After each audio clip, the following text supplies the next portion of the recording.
Magandang araw po, mga minamahal na kapatid sa Panginoon, mga kaibigan, at saan man daw kayo naroon ay nawa ay sa inyo ang lahat ng kabutihan at pagpapala ng ating Diyos na buhay.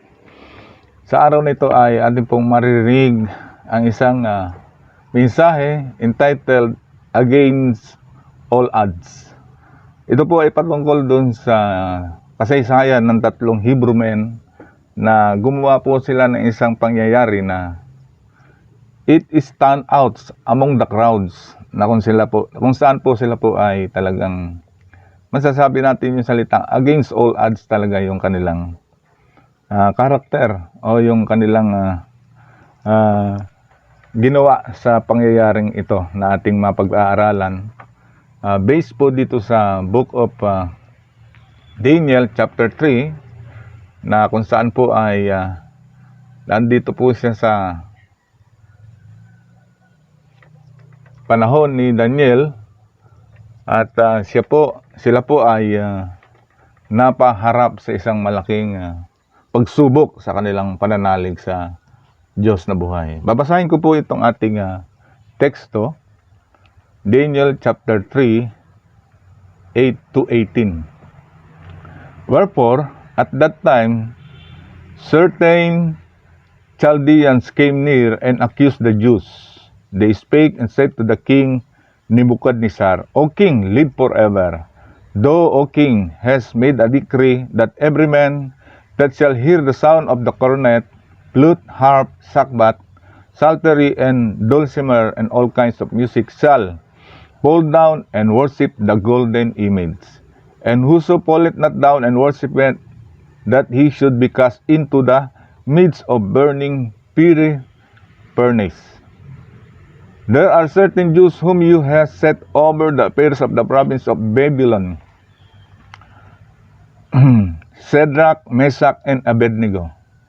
These men, O king, have not regarded thee. They serve not thy gods, nor worship the golden image which thou hast set up. Then Nebuchadnezzar in his rage and fury commanded to bring Shadrach, Meshach, and Abednego. Then they brought these men before the king. Nebuchadnezzar spake and said unto them, Is it true, O Shadrach, Meshach, and Abednego? Do not ye serve my gods, nor worship the golden image which I have set up. Now if ye be ready that at that time ye hear the sound of the cornet, flute, harp, sackbut, psaltery, and dulcimer, and all kinds of music, ye shall fall down and worship the image which I have made. Well, if ye worship not, ye shall be cast the same hour into the midst of a burning fiery furnace. And who is that God that shall deliver you out of my hands? Shadrach, Meshach, and Abednego answered and said to the king, O Nebuchadnezzar, we are not careful to answer thee in this matter. If it be so, our God whom we serve is able to deliver us from the burning fiery furnace, and he will deliver us from out of thy hand, O king. But if not, be it known unto thee, O king, that we will not serve thy gods, nor worship the golden image which thou hast set up. So ito po yung declaration ng tatlo pong Hebrew na sila po ay sina Shadrach, Meshach, and Abednego. They are people of fine personal qualities, high moral principle, and ideals. Sila po ay a part of the Hebrew from the king's seed, taken from Jerusalem to Babylon. Ito po yung time of captivity ng Israel noon sa Babylon. Their original names were Hananiah, Mishael, and Azariah, but were given Shadrach, Meshach, and Abednego by the prince of the eunuchs. So, sila po ay nalagay sa isang sitwasyon na kung saan ay ang kanilang buhay ay naging komplikado po dahil po dun sa isang rule o isang kautusan ng hari na dapat ay sundin ang lahat. So they stand against all odds. At nakita po natin na talaga pong yung oras na yun o yung panahon na yun ay nasubok po yung kanilang katatagan sa kanilang pagsunod o pagkilala sa Diyos. No matter how complicated life is in this world, God can always lead us to doing things for His glory and honor. Yun po ang kakayanan ng Diyos. Kung tayo po ay tatayo, kung tayo po ay talagang ating susundin yung banal at kalooban ng Diyos sa buhay natin, marami po tayong makakaharap na pagsubok. So, if we are able to allow God to save us, to defend us, God surely is there to lead us of taking that victory. We are surrounded by idol worshippers like the time of Nebuchadnezzar. Kanya pong lugar na nasasakupan, lahat ng tao po ay sumasamba doon sa kanyang Diyos-Diyosan na ginawa. Yung pong gold image. Lahat po ng tao ay sumasamba roon. Maliban po rito, kina Meshach, Shadrach at Abednego. Hindi po sila talaga sumamba. Hindi po sila talaga nagbow. Ganon din si Daniel. Like us in this generation, we are all surrounded by idol worshippers. People are lost in their faith in the one true God. They prefer to serve a dead God who never speak, nor talk, nor can hear. In many instances, we see people saving their gods from being burned, from fires, trying to still believe this graven image is their God. People are blinded by Satan. Their minds are darkened with idol worship. Many were deceived. People perish forever in hell. So malungkot po ang katotohanan maging sa panahon ito na marami pa rin po talaga yung they prefer to bow down before the graven image made by hands. So doon po ang isang bagay na hindi nalulugod ang Diyos sa panahon ng tinawag niya yung Israel, na nandun na po ang Diyos na makapangyarihan, kausap nila, kasama nila, and yet people still try to devote themselves to the gods, yung pong idols. So doon po galit na galit ang Diyos. So all of us were on that blind belief before we came to Jesus, our Savior. We are lost following wrong teachings we inherit from our ancestors. Matagal pong katuruan ito na sa panahon ito hanggang ngayon ay marami pa rin po yung doon pa rin sumusunod sa maling pagkilala sa maling Diyos. Meron po talagang banal na Diyos na dapat nating paglingkuran at talagang kilalanin. It is by God's grace that we were restored and revealed to us the path of enlightenment and freedom. Ang lahat ng tao na kinahabagan ng Diyos ay tumanggap sila ng liwanag at kalayaan sa pamamagitan ng ating Panginoong Hesus na siyang lumugar upang tayo po ay maging katanggap-tanggap sa Diyos. Tinanggap niya yung pagliligtas na ginawa sa atin ng Panginoon. Sa gayon tayo po ay malaya at meron po tayong kaliwanagan sa ating puso at we do not resort to serving the dead God anymore. However, the world we live in constantly trying to convince many people taking part to the system of ungodliness and worldliness, which can separate our love to our God. The world has been so busy with so many things that is still our attention to God. The system of Satan is doing triple time to deceive as many people so that they will not come to know the truth of life. God has the highest purpose why we were here on earth. He has done His part. The time Jesus died on the cross to redeem us from the punishment of our sins. In this regard, God also made a way for us to escape the errors Satan is trying to influence even the very elect of God. So nandun po si Satan talaga na nagtatrabaho hanggang ngayon na talagang gusto niya na iligaw ang maraming tao by having a dead God. So yun po ang nais ni Satanas na talagang ang mga tao ay maligaw sa katotohanan. And yet God is so merciful.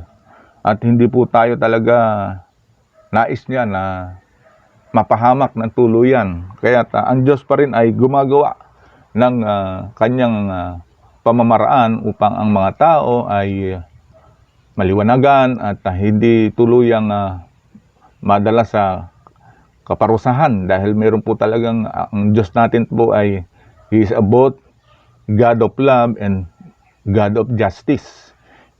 Kasi karamihan po ng mga tao, sabi nila na God is a God of love. Totoo po yun. But remember, God is a God of justice. Kung lahat ng ginawa mo ay umaayon sa kalooban niya, papasok ka doon sa kaharian niya. Pero kung ayaw mo pong gawin yung tama, bagamat mahal ka ng Diyos, because He is a God of justice, He cannot allow you to enter His kingdom. Why? You did not follow what He instructed you to do for Him to comply with His judgment, with His holiness, with His righteousness. So, dapat intindihin po natin na God has done His part, and we also must do our part for us to comply with what God requires, being a God of love and being a God of justice. Kailangan po nating makisama dun sa sistema at pamamaraan ng Diyos. Hindi lamang ang Diyos ang magmamahal at kahit ano pa ang gawin mo sa mundong ito, hindi ka mapapahamak. Hindi po, mali po yun. Kailangan nating sundin, kaya nga napakahalaga ang pakikinig ng salita ng Diyos at pag-aaral ng kanyang mga salita upang malaman natin kung anong landas ang tinatahak ng ating buhay. Or else, later on, it will be too late for us to repent. Nandiyan na pala ang panahon para tayo ikunin ng Diyos, hindi na tayo makapagsisi. Huli na ang lahat. So, that's it. Kaya po, we can stand against all odds if we truly understand what God requires from us, being His children, being His faithful servant, being His follower. We serve a holy God. Therefore, we must be holy as well. So, gumawa po ang Panginoon. He made a way out para tayo po ay hindi mapasama doon sa mga kamalian ginagawa ng kaaway na si Satan. Kaya nga ang Panginoon ay sabi niya diyan sa 2 Peter 1:3-4, His divine power has given us everything we need for a godly life through our knowledge of Him who called us by His own glory. So, meron na po tayong kapangyarihan para po ating sundin at gawin yung gusto ng Diyos. Saan po natin matatagpuan yon? Through the knowledge of our Lord Jesus Christ. Knowledge of Him who called us. Sino yun? Si Jesus Christ. Merong kakayanan, merong kaalaman na ibinibigay sa atin para ating ipamuhay. Hindi lamang ang Diyos ang kikilos. We need also to act. Hindi po tayo tinawag ng Diyos na ipinrogram tayo like a robot. Like susunod-sunuran na lang tayo. No. We need to react and respond according to the ways and means, to the righteousness, and to the perfect will of God. Doon po tayo talaga dapat na magpatuloy sa buhay. Through this, He has given us His very great and precious promises, so that through them you may participate in the divine nature, having escaped the corruption in the world caused by evil desires. So nandun po na ini-expect ng Panginoon na mag-practice tayo, walk according to His divine nature na inaasahan niya sa atin. Because we become the children of God. And the divine nature of God is given to us as well. So we need to master on that nature. So hindi po pwede na tinanggap natin ng Panginoon, okay na tayo. Okay ka na ba talaga? Hindi pa po. We need to work out our salvation and master the divine nature God expects from us to live it day by day. For us, for what reason?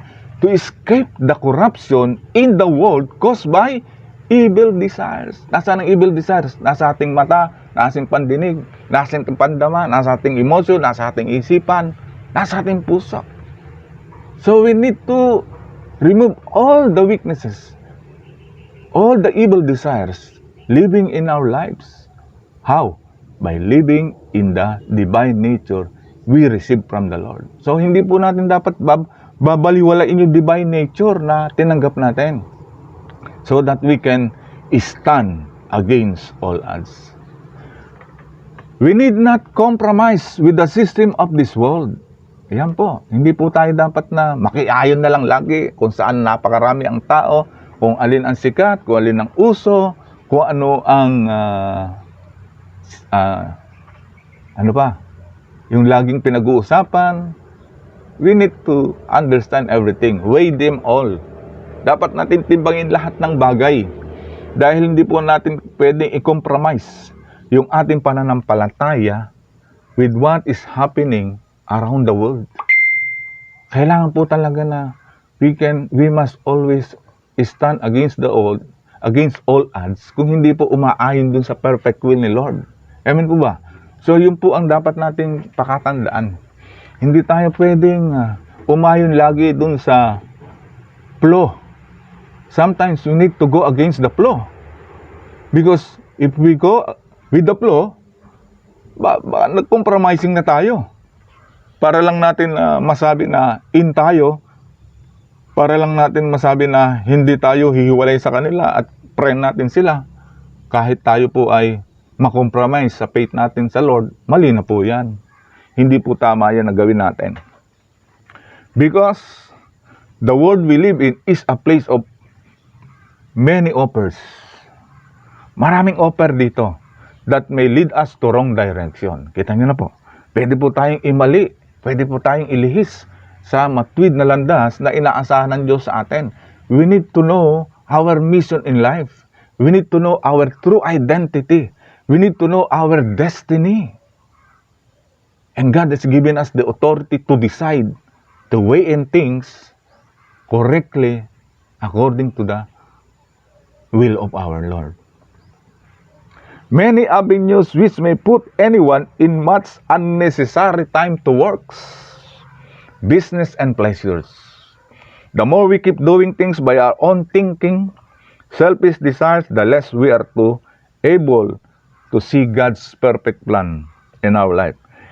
If we settle by our own wisdom, then God will allow it. However, at the end, we will realize we have just wasted our time. Kita nyo na po. So, waste of time lang kung tayo talaga gumagawa sa isang bagay na naging habit na natin, marahil naging lifestyle na natin, and yet, if we look at it based on the will of the Lord, at lihis pala ito, useless po yung ating pagpapagod. We need to purely comprehend the whole counsel of God's gift to mankind for us not to perish in these perilous end times. As people of the Most High, we are to continually be serious in making steps to growing in the knowledge of our Lord and Savior Jesus Christ. Maging seryoso po tayo na gumawa ng mga hakbang para mag-grow tayo sa pagkakilala natin sa Panginoon na nagligtas, na naghahangad ng buhay na mapayapa, ng buhay na matagumpay, ng buhay na kalugod-lugod sa Kanya. Let us be serious with all these things. Or else magpapagod tayo at the end of the day, wala palang kwenta yung pagpapagal natin. Sayang naman, di po ba? So, why not? Even if it takes us to go against all odds, di po ba? And yet, God is pleased and we have done what God requires of us. Ang sabi ng Proverbs 1:7, the fear of the Lord is the beginning of knowledge, but fools despise wisdom and instruction. Doon po magsisimula na hindi po tayo mag-aalala, tama ba itong ginagawa ko? Okay ba ito? Wala tayong pag-aalinlangan. When we have that full surrender to the Lord, we will receive knowledge and wisdom and instruction. Napakasarap po na malaman na ang buhay po natin ay may katiyakan tayo na kinalulugtan tayo ng Diyos. Rather like playing around with life, mahirap po yun.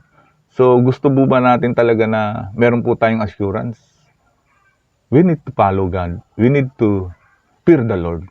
We need to surrender our life to God, thereby receiving His favor, receiving a day-to-day life of peace and assurance, na hindi po nawawalang kabuluhan yung ating mga ginagawa sa araw-araw.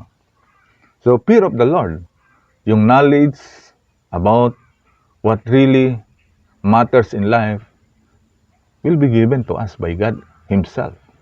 Maibibigay sa atin talaga yung, ano ba talaga ang buhay na to? Ano ba talaga ang ating dapat na sa katuparan, paglaanan ng pansin o panahon? Sayang talaga yung buong buhay mo, nagpagod ka, nagpakatalino ka, nagpakayaman ka marahil, naging sikat ka marahil. And yet, at the end of the road, hindi mo alam kung saan ka talaga pupunta pala. Kasi meron dulo ang buhay. Pagdating ng dulo ng buhay mo, at tulad ni Steve Jobs, matalinong tao yon dahil sa Apple siya, di ba? Apple technology. Hindi niya naintindihan, meron pala siyang mga bagay na hindi binigyang pansin na siyang pinakamahalaga sa buhay. Nagpakadalubha siya sa technology, and yet, nung magkasakit siya at nandun na siya sa dulo ng kanyang buhay, naintindihan niya, mayroon palang mas mahalagang bagay na hindi ko nabigyang pansin. At ito pala ang pinakamahalaga, sabi niya. Di ba? So, bigyan natin to ng panahon. That is the fear of the Lord, which will give you the knowledge and the understanding from God. Mahalaga na iniingatan ang ating integridad sa harap ng Diyos.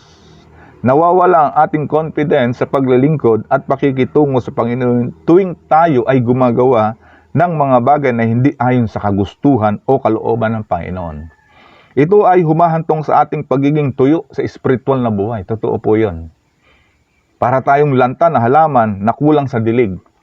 Ayaw nating mangyari ang ganitong pangyayari at hindi rin masaya ang Diyos na makita tayo na malungkot at tila wala tayong sigla na mabuhay pa sa mundo. So, hirap naman, di mo ba? Mapalad tayo na di hamak sa napakaraming mga tao. Sa atin nakatuon ang pansin ng ating Diyos, tayong mga sumusunod talaga sa Panginoon. Because those who truly love God, they are the apple of God's eyes.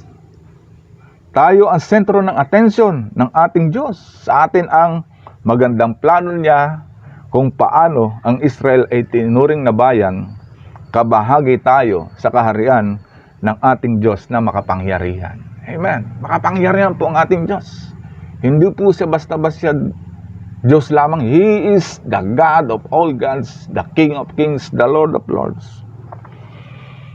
We are faced to many kinds of temptation around, which may catch our attention to go against the will of God. Totoo po yan. Marami pong mga diversion, marami pong mga hindrances, marami pong mga temptation.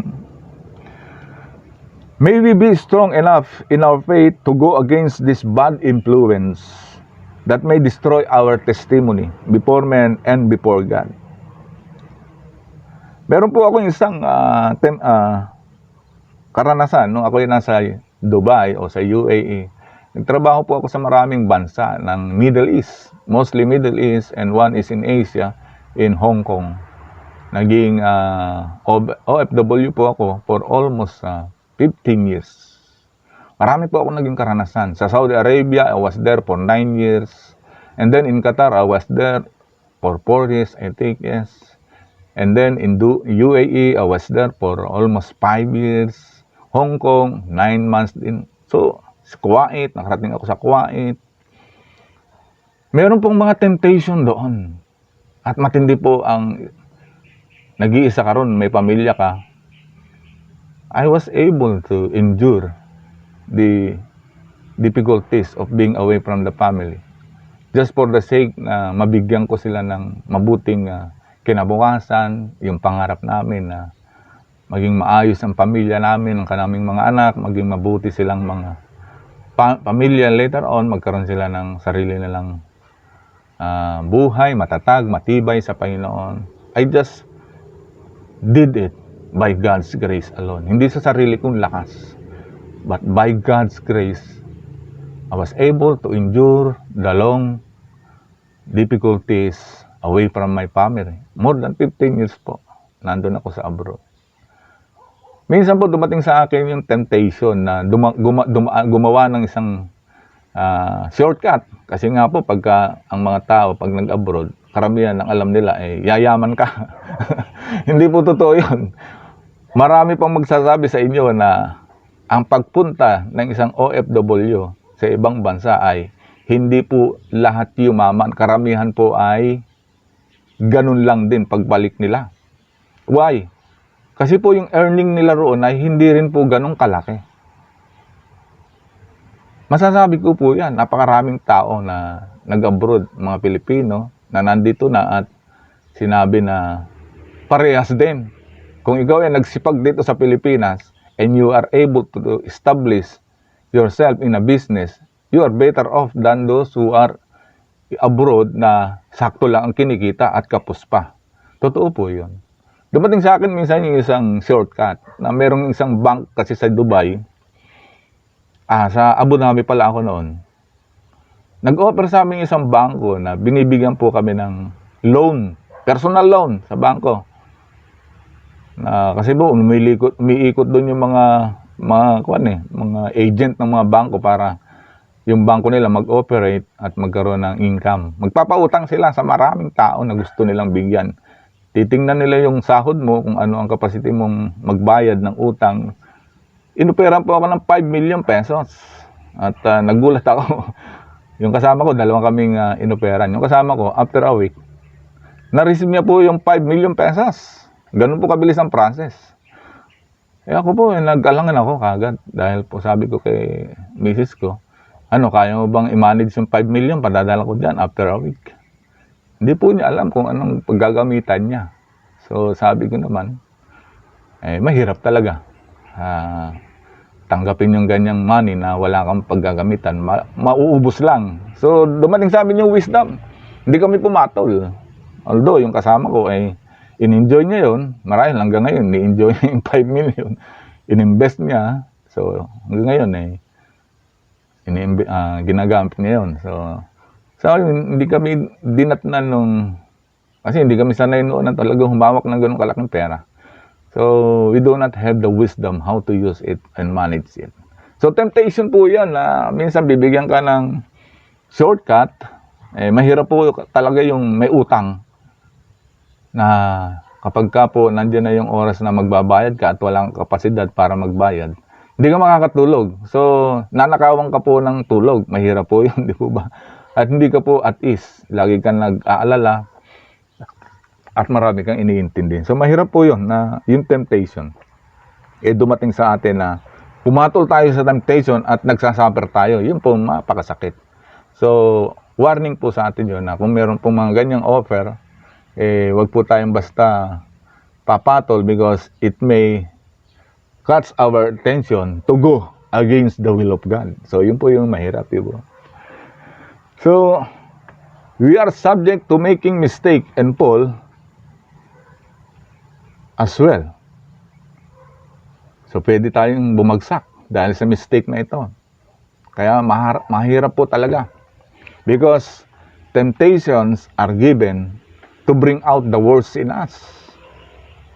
While trials were given to bring out the best in us. So, tingnan po natin, i-differentiate po natin talagang mabuti. Ito ba ay trials? Ito ba ay temptation?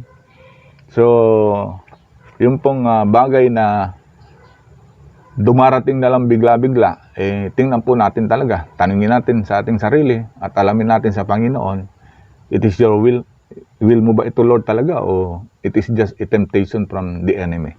So, maging maingat po tayo. Because sabi naman po ng Panginoon, if in case dumating naman sa atin yung temptation, God will also make a way for us to stay away of that difficulties and trials.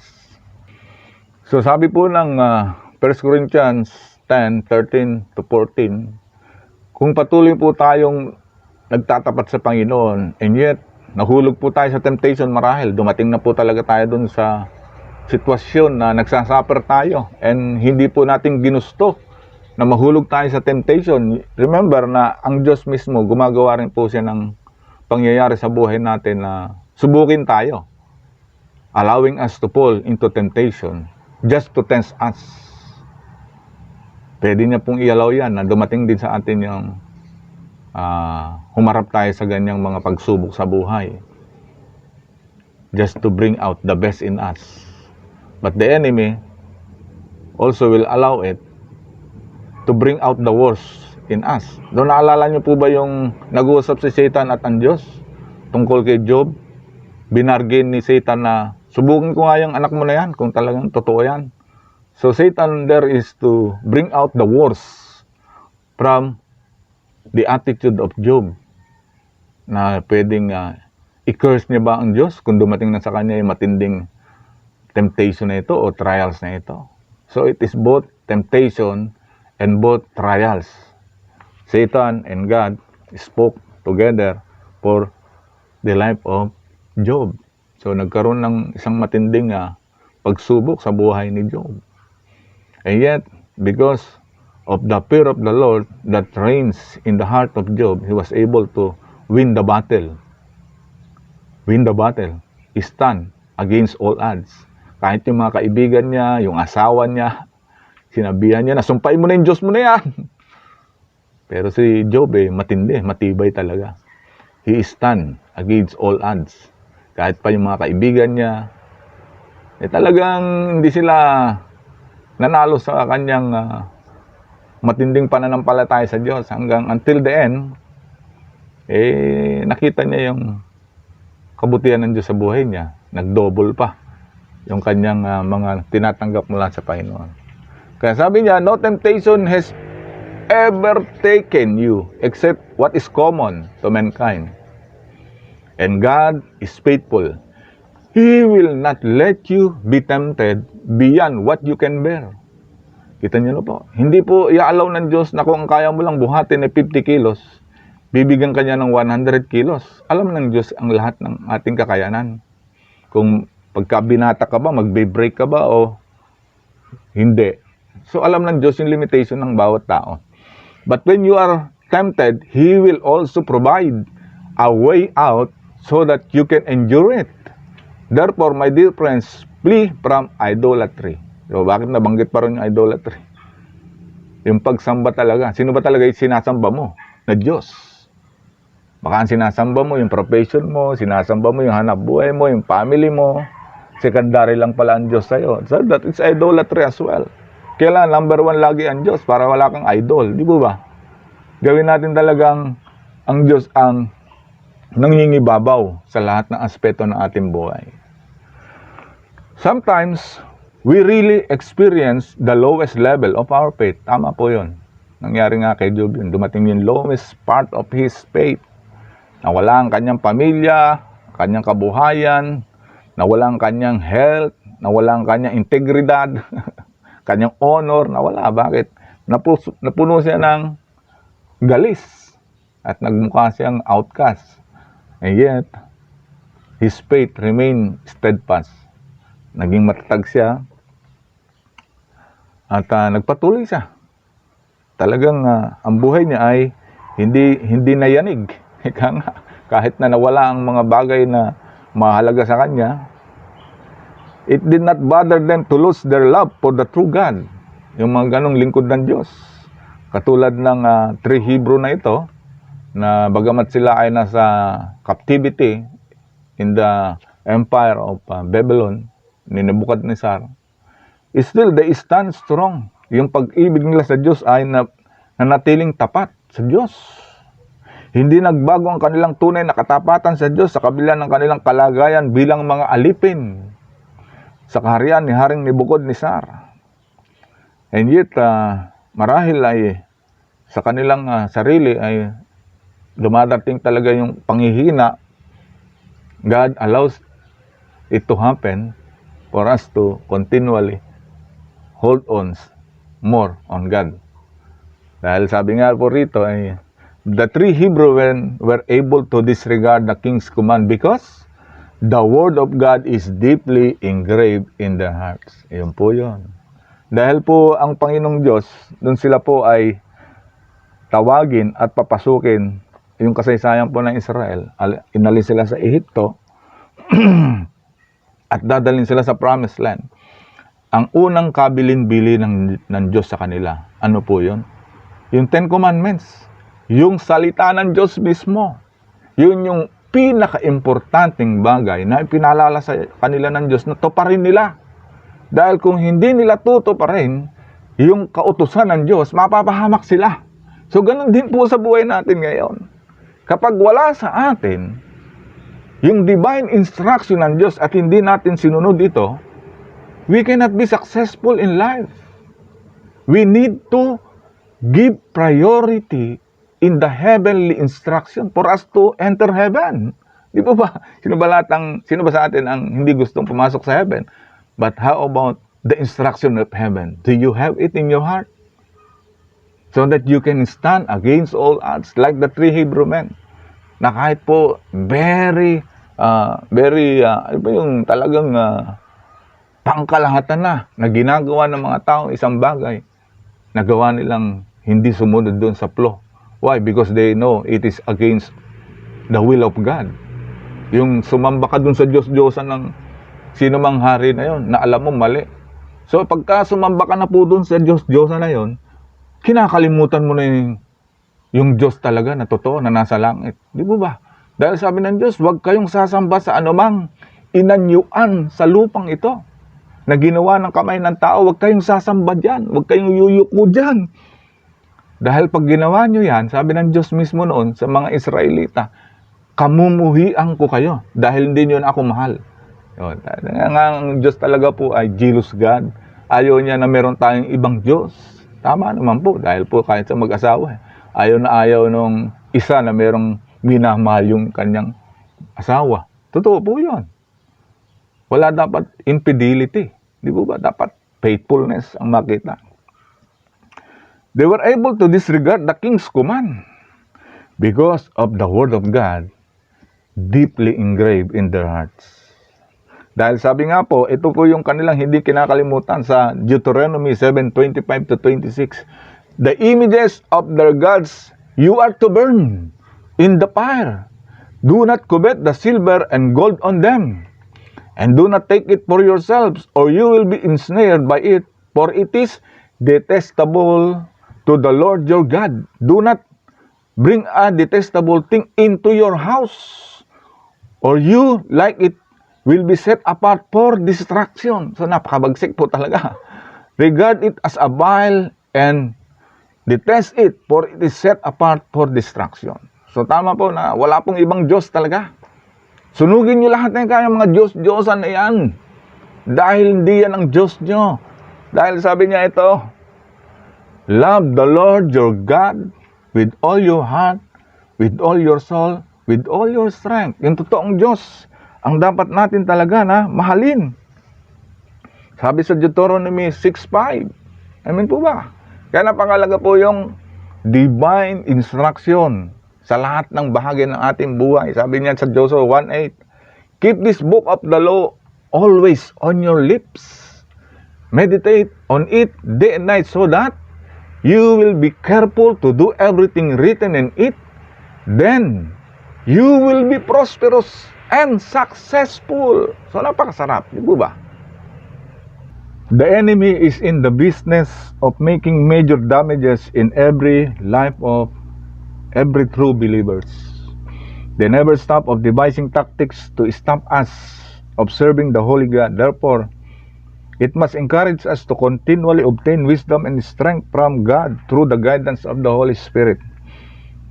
God desires that we become strong in Him, be filled with the power of the Holy Spirit, so we could always fight against all evils that comes in our minds with full understanding of God's perfect will in all things that happen in our life.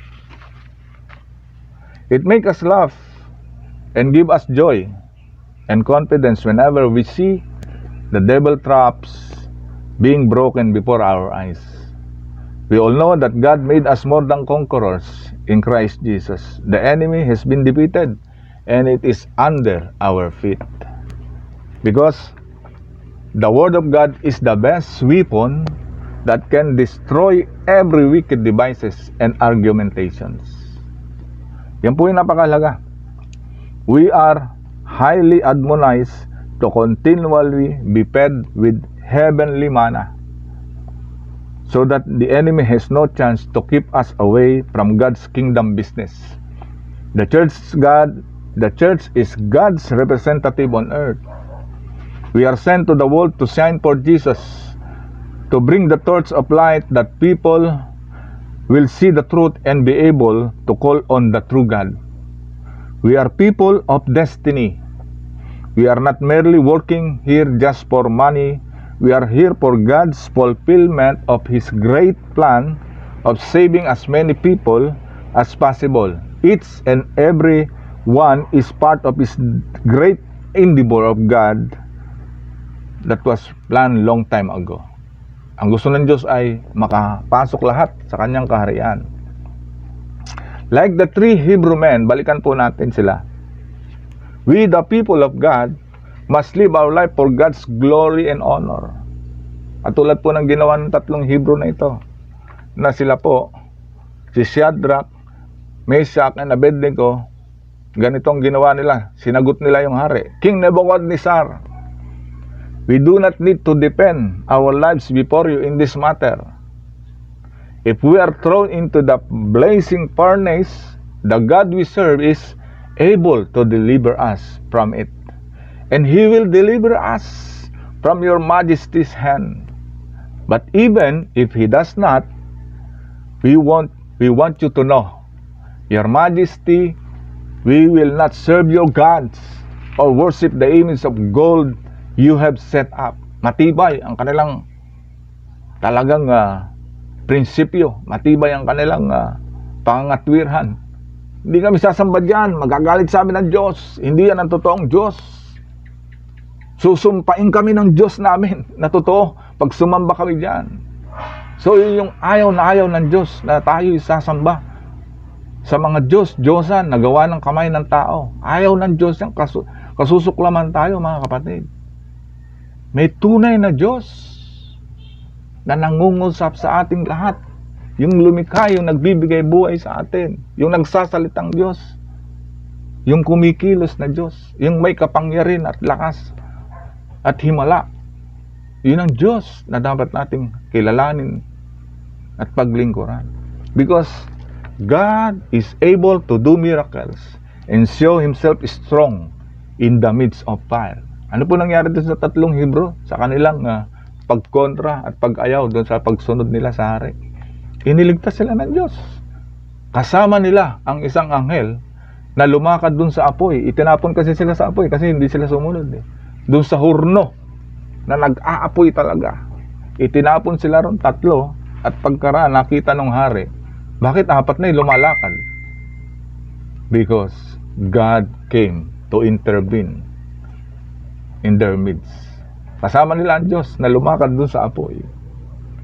At doon, sabi nga, if we honor God in the sight of men, God too will honor us in return. Ano po nangyari din sa tatlong Hebrew? Dahil sa kanilang stand to against all odds, to go against all odds, these three Hebrew men were promoted by the king. Babasahin ko po dun sa Daniel 3:28 to 30.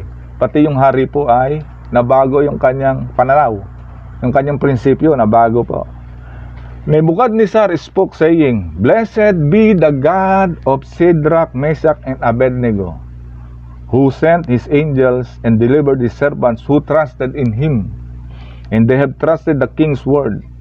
And they have frustrated the king's word and yielded their bodies, that they should not serve nor worship any god except their own God. Therefore I make a decree that any people, nation, or language which speak against the God of Shadrach, Meshach, and Abednego shall be put or cut in pieces. and their houses shall be made an ash heap, because there is no other God who can deliver like this.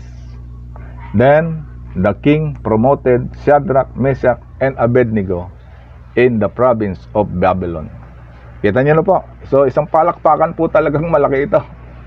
Na sila po ay, true faith moves the mighty hands of God to do great wonders, things which are unfamiliar and amazing. So, doon po na lulugod ang Diyos kapag extraordinary yung faith natin, na hindi natin ipagpapalit yung ating allegiance sa Kanya. God will come to rescue, to intervene, and work for us. God has His purpose for everything that happens to us. We need to align ourselves to His perfect will. There is nothing to fear when we are put our trust in the Lord. He listens to our prayer and answers them just in the right time. The world we live in is full of Satan's influence, wherein many people are victimized by his deceptions that lead many to worshiping the false god. We are enlightened in our hearts and mind. We, the people of God, must no longer blind. We are no longer blind not to see the schemes of the enemy trying to divert our devotion to the true God. Though it may challenge us to stand the test of faith, let us dare to declare. Let us dare to declare the true God. We are aware that the Holy God requires us to fully devote ourselves to loving Him more than any man-made idols. If we honor God in the sight of men, God too will honor us in return. True allegiance and devotion to the true God resulted to the promotion of the three Hebrews. So sa pagtatapos po natin, ito po yung dapat nating malaman. We need to know and trust the real God of Israel. Devote yourself to Him who is able to save and preserve our lives. Stand strong even in the midst of great spiritual deviation because of the fear of man. Remember, God is true to His promises. He will never leave nor forsake you. Dare to declare the true God. Stand against all odds. Pagpalain po tayong lahat ng Panginoon, mga kapatid, minamahal. Sama kayo naroon, nasa abroad man kayo, narito sa Pilipinas, sa mandako kayo, ano man ang sitwasyon sa buhay. God knows everything about our lives as we fully surrender and trust our lives to Him and give time to know Him, follow His commands, instruction, our operational manual of life, yung Bible, napakahalaga yan. Ito po ang magdadala sa atin ng tamang kapayapaan, tagumpay, kasaganahan, at kapahingahan sa piling niya. Pagpalain tayong lahat, anuman ang inyong sitwasyon, ingatan kayo sa lahat ng anuman sakit at karamdaman, ibuhos ng Diyos ang Kanyang pabor para ang lahat ng ating pangailangan sa buhay sa araw-araw ay masagana na ating tanggapin. Magtiwala tayo sa Kanya kahit anuman sitwasyon o anumang hirap o pagsubok na ating kinakaharap. Let us stand against all odds. God bless you, brothers and sisters, mga kaibigan, sa amang kayong dako ng mundo naroon. Pagpalain kayong lahat ng Diyos. Hallelujah.